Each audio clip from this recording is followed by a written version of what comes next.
குறிப்பாக மிக சுவையான ஒரு வரலாறு அனுப்பியிருக்கிறவர்களே, கவனமாக கேளுங்கள். அல்லாஹ் இந்த வரலாற்றை கொண்டு இந்த குணத்தை நமக்கும் கொடுப்பானாக. ஸைத் இப்னு சுஅனா என்ற ஒரு யகூதி அல்லாஹ்வுடைய தூதர் ஸல்லல்லாஹு அலைஹி வஸல்லம் இடத்திலே கடன் கொடுத்திருந்தார். ஒரு முறை அல்லாஹ்வுடைய தூதர் ஸல்லல்லாஹு அலைஹி வஸல்லம் சஹாபாக்களோடு அமர்ந்திருந்த போது இந்த ஸைத் இப்னு சுஅனா என்பவர் ஒரு யகூதியானவர் ரசூலுல்லாஹ்விற்கு கொடுத்த கடனை திருப்பி வாங்குவதற்காக வருகிறார். தவணை முடிவதற்கு முன்னாலே ரசூலுல்லாஹ் ஒரு டேட்ல நான் கொடுக்கிறேன்னு சொல்லியிருந்தாங்க. இவர் வர்றது அதுக்கு முன்னாடியே. சுப்ஹானல்லாஹ். வந்து ஃபஅഖல்து, இந்த ஹதீஸ் அறிவிக்கிறது அவர்தான் சொல்றாரு. ஃபஅഖல்து بجوامع قميصه وردائه فنظرت إليه بوجه غليظ قلت ألا تقضي حقي يا محمد. அல்லாஹ்வுடைய தூதர் ஸல்லல்லாஹு அலைஹி வஸல்லம் ஒரு முறை சஹாபாக்களோடு அமர்ந்திருந்த பொழுது இந்த ஸஅத் இப்னு சுஅனா கடன் கொடுத்திருந்தவர் நேராக வந்து ரசூலுல்லாஹ்வுடைய சட்டையை பிடித்து இழுக்குகிறார். கடுகடுப்பான முகத்திலே அல்லாஹ்வுடைய தூதரை நோக்கி, முஹம்மதே, எனக்கு கொடுத்த ஹக்கை நிறைவேற்ற மாட்டாயா? எனக்கு தெரியும் அப்துல் முத்தலிபின் குடும்பம் இப்படித்தான் செய்யும். யார் மேல குத்த இருக்கு? ரசூலுல்லாஹ்க்கு இன்னும் டேட் இருக்கு கொடுக்கிறதுக்கு. இவர் வராத டேட்டுக்கு முன்னாடி அதுவும் கண்ணியமான முறையில் முதல்ல கடனை கொடுங்கன்னு கேட்டிருக்கலாம். அதுக்கப்புறம் செஞ்சிருந்தா கூட வேற விஷயம். அதை கூட கேட்காம நேரா வந்து சட்டையை பிடிச்சாருன்னா, என் சட்டையை உங்க சட்டையை ஒரு ஆள் பிடிச்சாருன்னா கடனை வாங்கிட்டு என்ன கதிக்கு ஆளாயிருப்போம். அவரை பார்த்திருந்த சஹாபாக்கெல்லாம் சும்மா விட்டுருவாங்களா? யார் எழுந்திருப்பா முதல்ல ரசூலுல்லாஹ்க்கு ஏதாவது துன்பண்ணா? Umar ibn Al-Khattab. யா அதுவல்லாஹ்,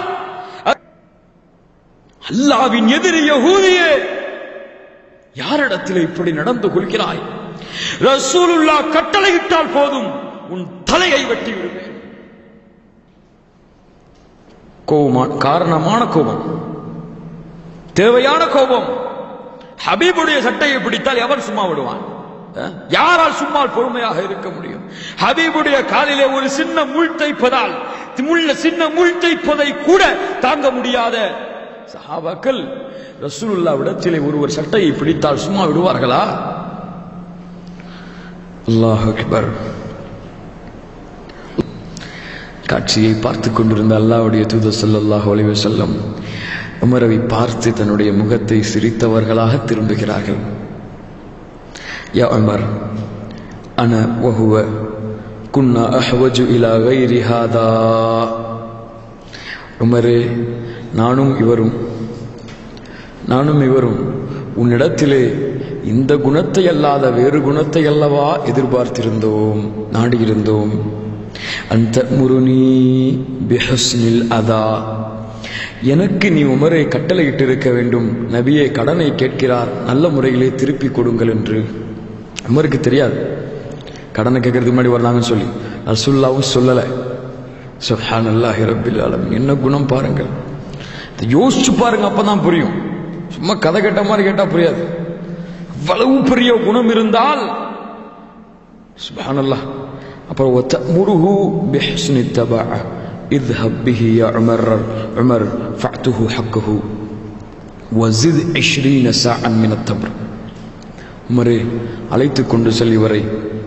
காதல சொல்றாங்க இதை, வாங்க உமர் எப்படி சொல்லிட்டு அவர் அனுப்பி விட்டுட்டு கூட்டு போவார். கொஞ்சம் வெயிட் பண்ண அப்படின்னு சொல்லிட்டு உமருடைய காதல ரசூலுல்லாஹ் ஏதோ சொல்றாங்க. அவருக்கு நீ கொடுக்கும்போது 20 சா பேரித்தம்பழங்களை, 20 கையளவு பேரித்தம்பழங்களை அதிகமாக்கி கொடு. எதுக்கு இது அப்படின்னு சொன்னா, உமர் காயப்படுத்தினாங்களா இல்லையா அவருடைய உள்ளத்தை, அதுக்கு பகரமா 20 சா பேரித்தம்பழம் ஸைத் இப்னு சுஅனா அழைச்சி கூட்டு போறாங்க. கடனை திருப்பி கொடுத்து 20 சா பேரித்தம்பழம் கொடுத்து அவர் கேட்டார் எதுக்குன்னு சொல்ல சொன்ன காரணம் சொன்னாங்க. அத்தஅரிஃப்னி யா உமர், சையத் இப்னு சுஹா கேட்குறாங்க, என்னை பற்றி உனக்கு தெரியுமா? லா மன் அன்த, நீ யாரு? ஸைத் இப்னு சுஹா. அல் ஹபர் அல் ஹபர் ஃபமா தஆக அன் ஃபஅல்த பி ரசூலில்லாஹி ஸல்லல்லாஹு அலைஹி வஸல்லம். நீயா, நீங்களா இப்படி ரசூலுல்லாஹ்ட்ட நடந்தீங்க?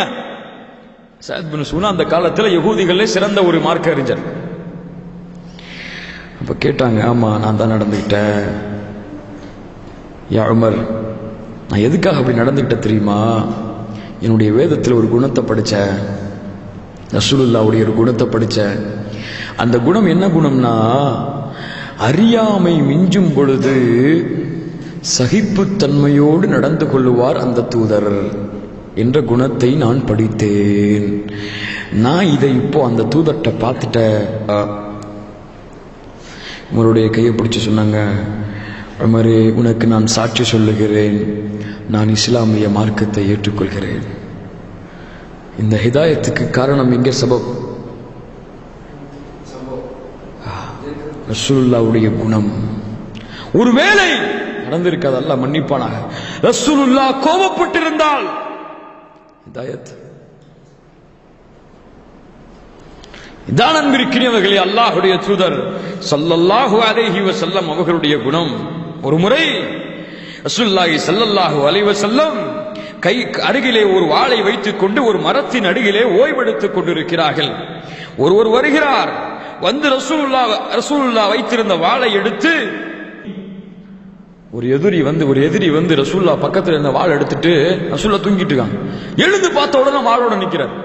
ரசூலுல்லாஹி ஸல்லல்லாஹு அலைஹி வஸல்லம் எழுந்து பார்த்த உடனே வாளோட நிற்கிறார். கேட்டாங்க, அவர் கேட்டாரு ரசூலுல்லாஹ் பார்த்து, உன்னை யார் என்னிடத்திலிருந்து காப்பாற்றுவார்? ரசூலுல்லாஹ் சாதாரண பார்த்து, அல்லாஹ் காப்பாற்றுவான். ثم قال في الثانية, இரண்டாவது முறை கேட்டார், மை யம்னஉக மின்னி, யார் காப்பாற்றுவாங்க? قلت அல்லாஹ். அப்படி கை நடுங்க ஆரம்பிச்சிருந்தவர்கள். ஈமானோட வந்த வார்த்தை இல்லையே, வார்த்தையாயிற்று, அல்லாஹ்வின் அச்சத்தோடு வெளிப்பட்ட வார்த்தையாயிற்று. கைகள்லாம் நடுங்க ஆரம்பிச்சு வாழை கிட்ட போட்டுறாரு. ரசூலுல்லாஹ் எடுத்து கேட்டாங்க, அந்த வாழை எடுத்து, மை யம்னஉக மின்னி, இப்ப யார் எங்கிட்ட இருந்து உன்னை பாதுகாப்பா? உமரே, நான் சும்மா வந்து தெரியாம பண்ணிட்டேன், முஹம்மதை விட்டுருங்க என்ன அப்படின்னு சொல்லிட்டு போயிடாரு. போய் என்ன தெரியுமா பண்றாரு? கூட்டத்திட்ட போய் சொல்றாரு, ஒரு கண்ணியமிக்க நபரிடமிருந்து நான் வந்திருக்கிறேன், வாருங்கள், அவரோடு நாம் சென்று இஸ்லாமை ஏற்றுக்கொள்வோம். சுப்ஹானல்லாஹி ரப்பில் ஆலமீன். பாருங்கள் என்பதற்கினியவர்களே, ரசூலுல்லாஹ்வுடைய குணத்தை பாருங்கள், உணர்ந்து பாருங்கள், புரிந்து பாருங்கள், வாழ்க்கையில் நடைமுறைப்படுத்தி பாருங்கள், மக்கள் உங்களை எப்படி நேசிக்கிறார்கள் என்று. எங்க நம்மட்டெல்லாம் குணம், நான் அப்படி வளர்ந்துட்டேன், எனக்கு கோபப்படக்கூடிய குணம் இருக்கு, எனக்கு மக்களை ஏற்று பேசக்கூடிய குணம் இருக்கு, நான் என்ன செய்யறது? என்னுடைய பேசிக் குணம் அது இல்லை என்பதற்கினியவர்களே. ஒரு முஸ்லிம் அப்படி குணத்தை வைத்திருக்க மாட்டான். ஒரு முஸ்லிம் எந்நேரத்திலும் சகிப்புத்தன்மையோடு, பொறுமையோடு, சகிப்புத்தன்மையோடு நடந்து கொள்ளுவான். கோபமே வராது நமக்கு. வந்தா அல்லாஹ்வுக்காக, வந்தா அல்லாஹ்வுடைய மார்க்கத்துக்காக. அல்லாஹ்வுடைய தூதர் ஸல்லல்லாஹு அலைஹி வஸல்லம் வாழ்க்கையில் அடுத்த ஒரு சம்பவத்தை பாருங்கள். வர்றாங்க ஒரு ஆள், ஒரு ஆராபி, ஒண்ணுமே தெரியாத ஆளு, வந்து பள்ளிவாசல்ல யூரின் போயிடுறாங்க. சஹாபாக்கெல்லாம் போய் தடுக்க போறாங்க. விட்டுருங்க கால ரசூலுல்லாஹி அவருக்கு கஷ்டம் கொடுக்காதே, இந்த நேரத்தில் முடியட்டும், அவருடைய ஹாஜத் முடியட்டும். அவரை கூப்பிட்டு ரசூலுல்லாஹி ஸல்லல்லாஹு அலைஹி வஸல்லம் சொல்றாங்க, இப்படி செய்யாத, இது பள்ளிவாசல், நீ இப்படி இங்கெல்லாம் போய் இது பண்ணக்கூடாது அப்படின்னு சொல்லி சஹாபாக்களை சொல்லி கழுவிட சொல்றாங்க. பாருங்க நம்பிக்கையவர்களே, எவ்வளவு பெரிய குணத்தை வைத்திருந்தார்கள். சுப்ஹானல்லாஹி ரப்பில் ஆலமீன்.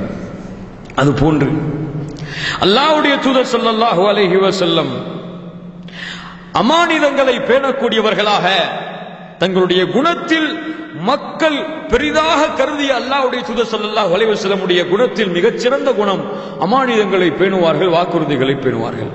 எதிரியா இருந்தாலும் சரி, நண்பனா இருந்தாலும் சரி, காஃபிரா இருந்தாலும் சரி, முஷ்ரிக்கா இருந்தாலும் சரி, அமானிதத்தை பேணிதான் ஆவாங்க. உங்களுக்கு தான் தெரியும், ரசூலுல்லாஹி ஸல்லல்லாஹு அலைஹி வஸல்லம் ஹிஜ்ரத்து போகும்போது 100 வாலிபர்கள் ரசூலுல்லாஹ்வோட வீட்டை முற்றுகையிட்டுறாங்க. எதுக்கு?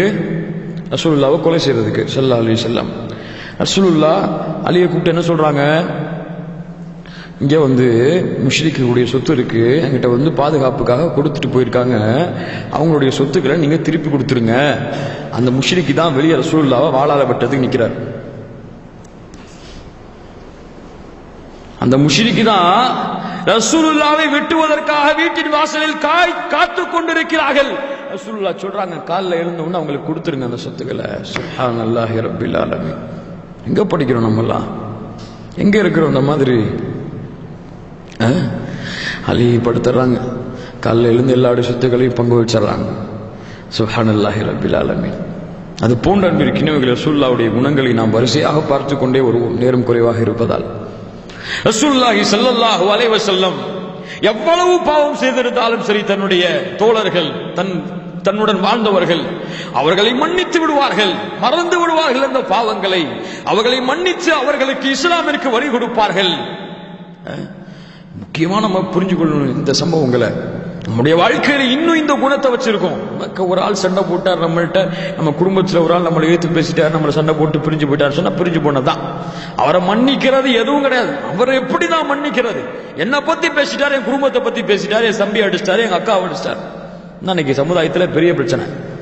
சமுதாயத்தில் இன்னைக்கு இருக்கக்கூடிய குடும்ப பிரச்சனைகள் தான் பெரிய பிரச்சனைகள். ஒவ்வொரு நாளும் ஷரியத் விஷயங்களுக்காக, குடும்ப பிரச்சனைகளுக்காக நூற்றுக்கும் மேற்பட்ட விஷயங்கள் சமுதாயத்தில் வருது. ஒவ்வொரு நாளும் ஒவ்வொரு முஹல்லாலையும், ஊருடைய முஹல்லால. ஏன்? ரசூலுல்லாஹ்வுடைய வாழ்க்கை படிச்சாதானே, படிச்சு புரிஞ்சாதானே, அதை அமல்படுத்தினாதானே. 23 ஆண்டுகள் தொல்லை.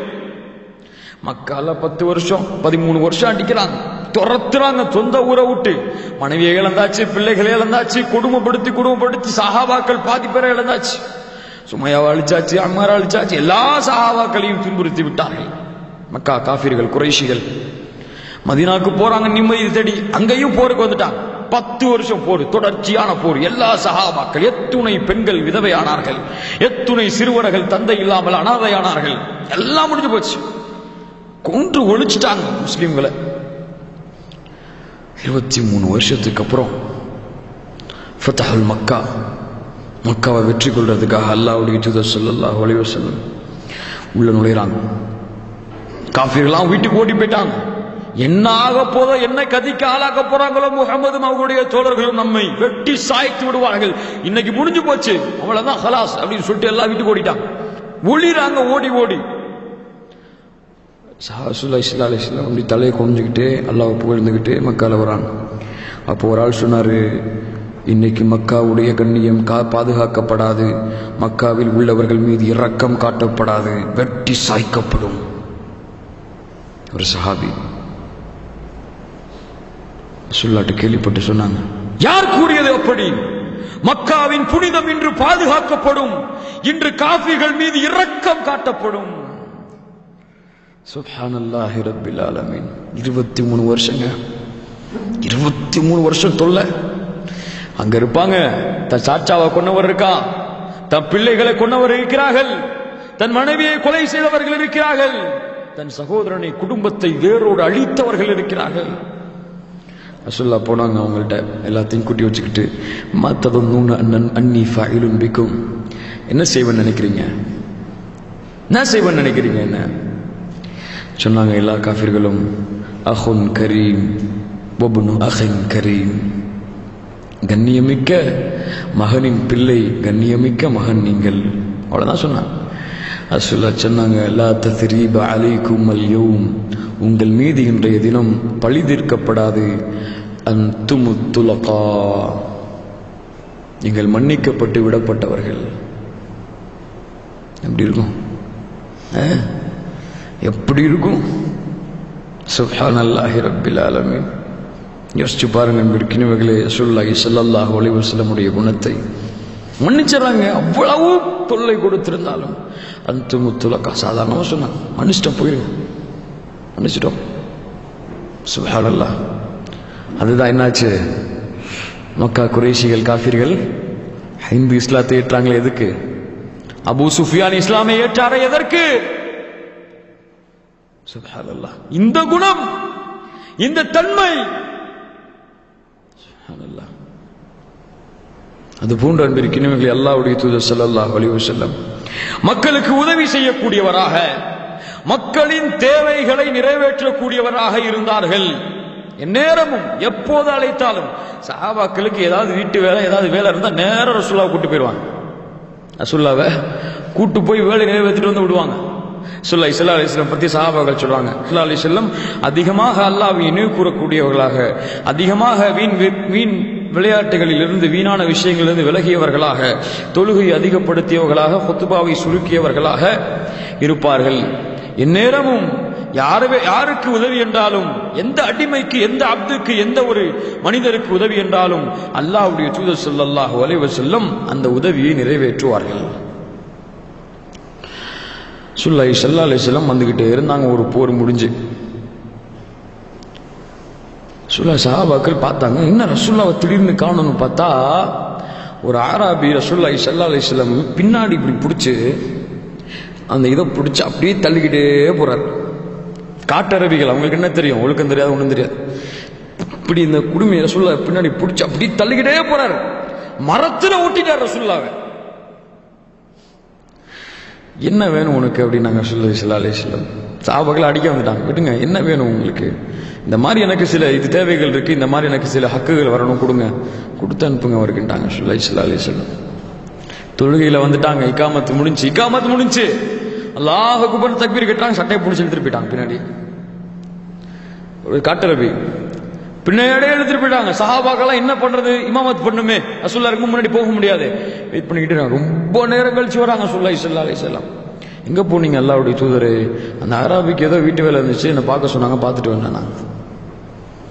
ஒரு தலைவர் அதான் ரசூலுல்லாஹி ஸல்லல்லாஹு அலைஹி வஸல்லம் சஹாபாக்களை விட்டு ரசூலாயிற்றே, நபியாயிற்றே என்று விலகி வாழ்ந்தவர்கள் அல்ல. நேரமும் சஹாபாக்களோடு ஒரு சாதாரண மனிதராகவே ரசூலுல்லாஹி ஸல்லல்லாஹு அலைஹி வஸல்லம் பழகினார்கள். அல்லாஹ் அக்பர். அடுத்து அல்லாஹ்வுடைய தூதர் ஸல்லல்லாஹு அலைஹி வஸல்லம் நீதியை நிலைநாட்டுபவராக இருந்தார்கள்.